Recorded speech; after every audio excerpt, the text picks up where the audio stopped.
Are you in charge of the slides? Yeah, I mean, I've got it working now. Okay. So why is this talk important?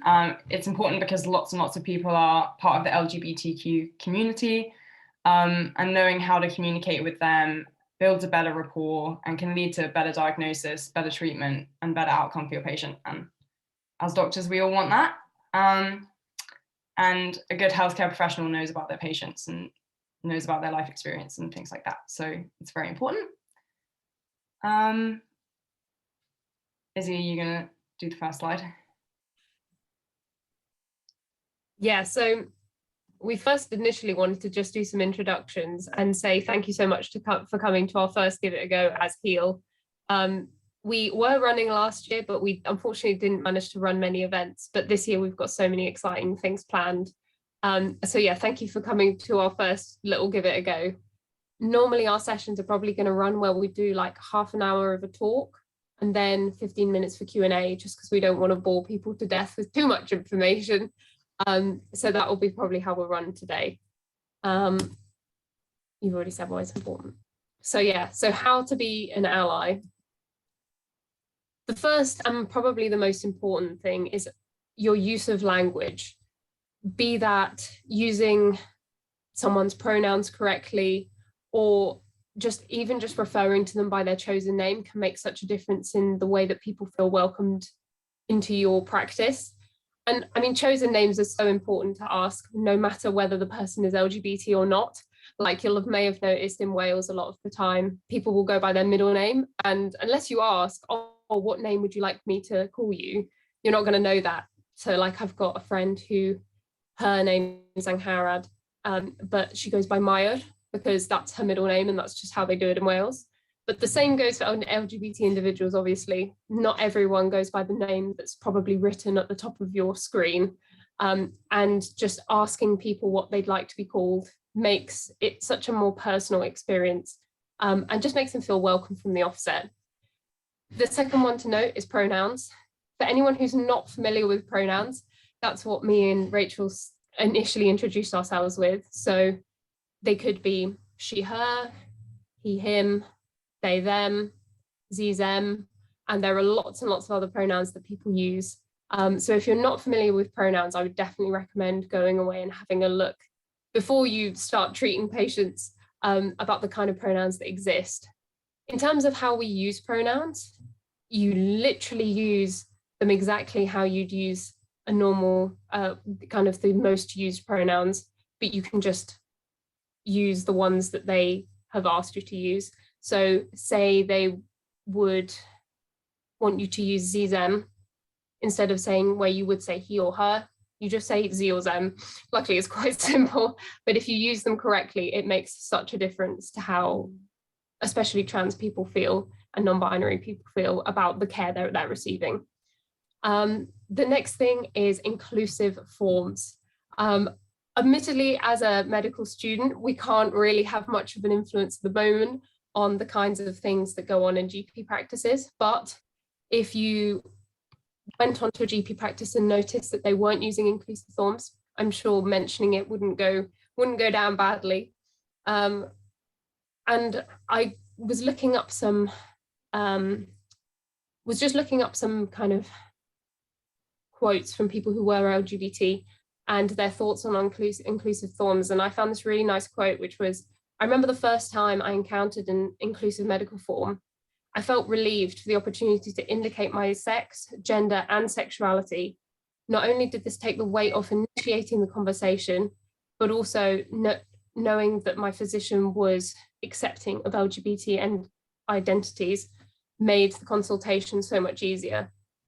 So even just on your form, having the ability to say your sex, your gender, and then your sexuality, obviously all of the above are optional to put down, but just including those on the form means that before the person even comes into your room, they know that you're not going to judge them and ask awkward questions that could be really uncomfortable. The other thing that's also really important is that you review the forms that you're given. So sometimes, even if the form doesn't include a gender option, someone might note down on their form, I actually, my sex is female, but I actually go by he, him. And if you haven't reviewed the forms, you'll never see that. So yeah, it is incredibly important to review the forms that patients have kindly taken their time to fill out before you then go and see them in practice.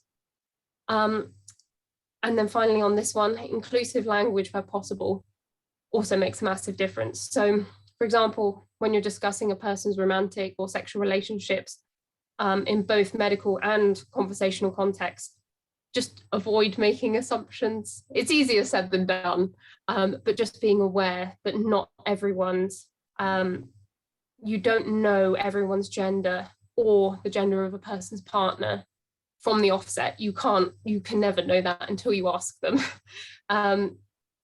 And it's incredibly important to use kind of gender neutral language where possible. So things like, if you want to ask about their partner, saying, oh, who came in with you today? Or do you have a partner? But it's also worth bearing in mind that not all partners are sexual partners either. You could have a romantic partner and they might not be a sexual one. So if you do want to ask about someone's sexual health, you do have to explicitly ask, are you sexually active? Because not everyone is. Yeah, I just remember when I first went into my GP practice and they asked me the question of, are you sexually active?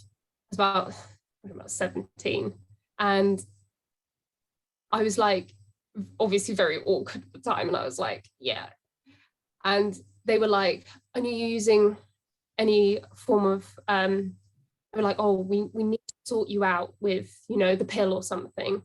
And I remember thinking, yeah, but if my sexual partner's female, the pill is probably actually not that helpful for me, really, in the grand scheme of things, but maybe other types of contraceptives like the dental dam might be far more useful as information to me.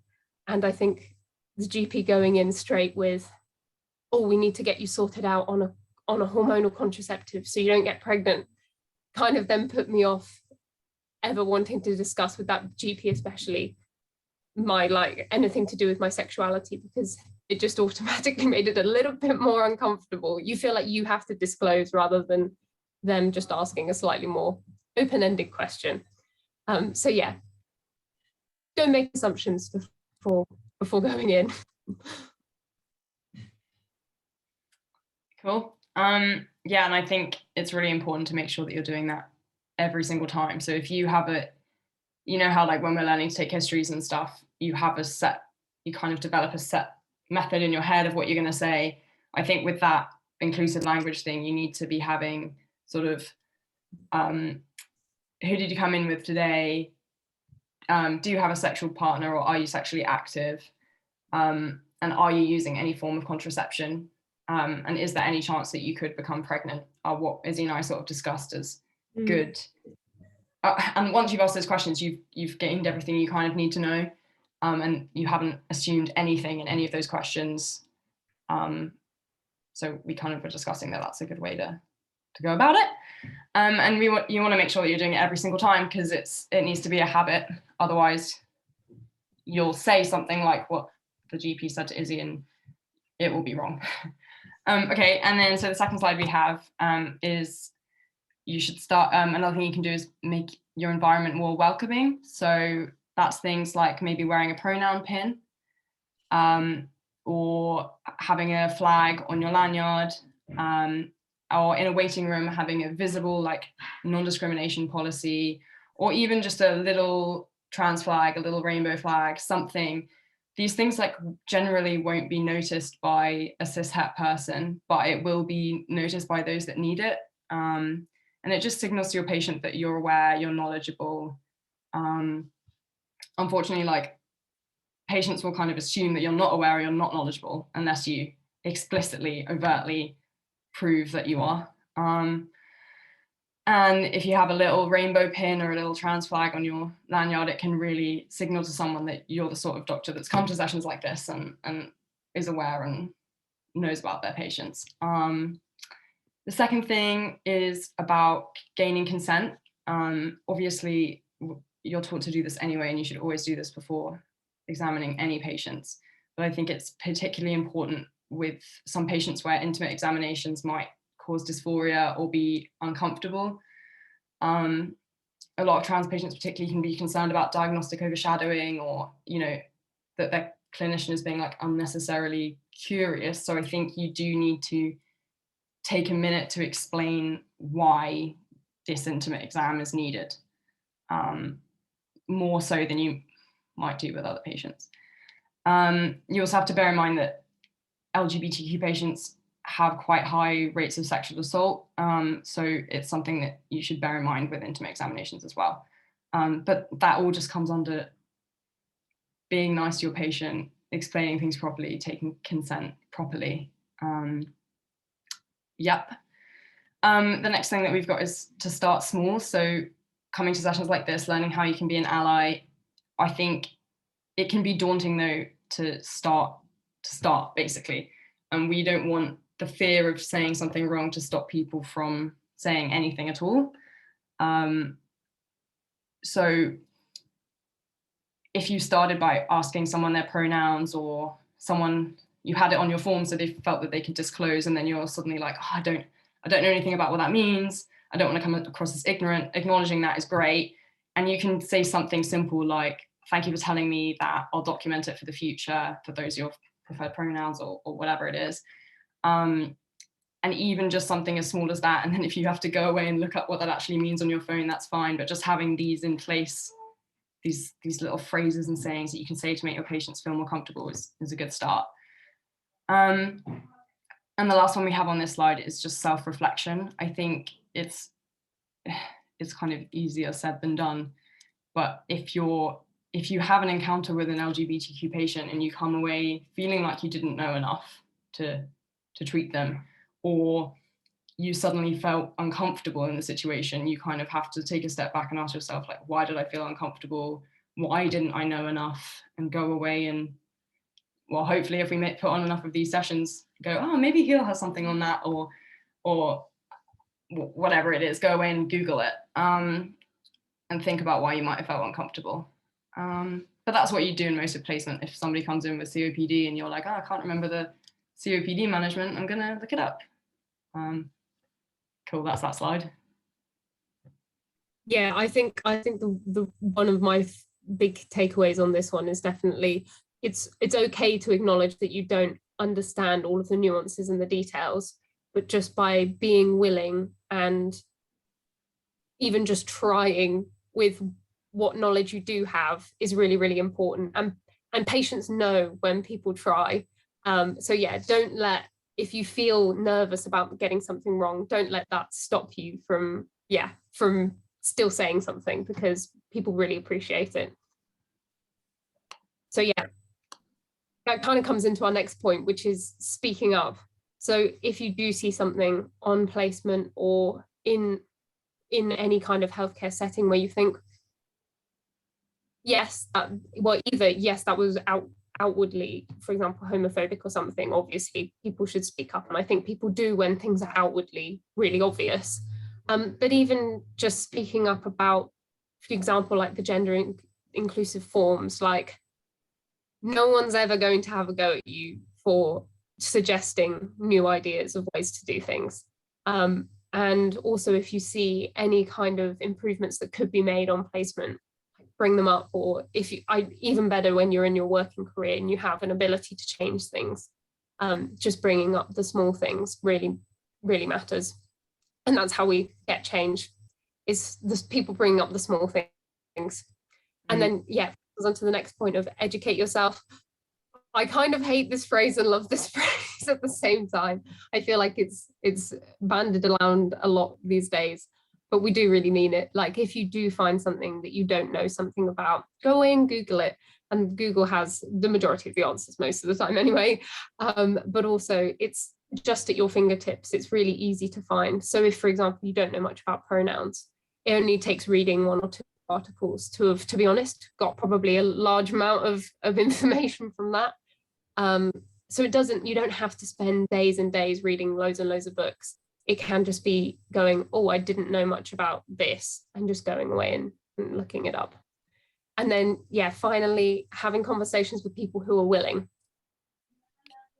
This one's a double-edged sword, because when it's your patients, they're not always, they don't always want to come to their GP to try and be the educator. They're often there to just be helped because they've got a medical condition that they're concerned about.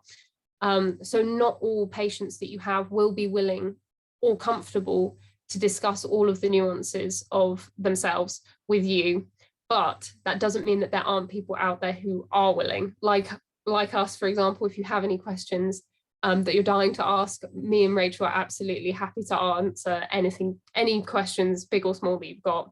But also, if you have any LGBT friends, and if they're comfortable with discussing that with you, then they're the perfect people to ask in a slightly more social context, where you know that they've consented to being in that conversation, and those are the best people to learn from. So yeah, that leads us nicely on to our Q&A. So I'm just going to stop the recording. Hold on. Yeah, we'll stop the recording.